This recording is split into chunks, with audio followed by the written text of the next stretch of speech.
ఇయ్యరా అని. సార్ కార్యదర్శి లేదు సార్, హాస్పిటల్కి వెళ్ళింది, ఆమె వచ్చినాక తెచ్చిస్తాం సార్ అని చెప్పిన.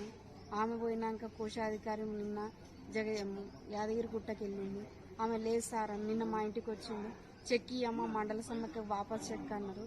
నేను అధ్యక్షురాలు జ్యోతిని పిలిపించిన, కోశాధికారి మంజులను పిలిపించి అమ్మ చెక్ అట వాపస్ ఇవ్వాలని చెప్తే మా అధ్యక్షురాలు ఏం చెప్పింది, మా వివోకు ప్రగతి వివోకు ఎస్హెచ్జి శ్రీదేవి ఎంపీఎస్కి వచ్చిన చెక్కు 2 లక్షలది మేము వాపస్ ఇయ్యము అని చెప్పింది. చెప్పంగానే సీసీ దండంపల్లి సోమయ్య సార్ చెప్పిండు, ఏమని నేను రాపించుకొని వచ్చిన చెక్కు, అది నేను తెచ్చిన చెక్కు, నీకేం అవసరం అమ్మ, నువ్వెట్లా తీసుకుంటావమ్మా అని చెప్పిండు.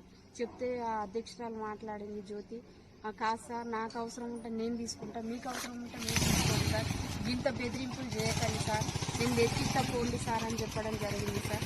నేను వెళ్ళలేదు బ్యాంకు, నేను వెళ్ళకుండా ఈరోజు వెళ్ళాలని టార్చర్ పెట్టి ఇట్లాంటి బాధలు పెడతాను.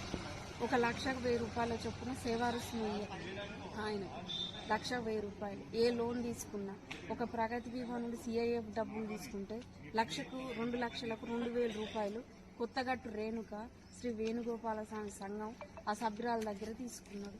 అది కూడా నగదు తీసుకొని శ్రీ వెంకటేశ్వర మండల సమైక్య ఆఫీస్లో క్యాష్ తీసుకొని సంతకం పెట్టి తీర్మానం చేయడం జరిగింది.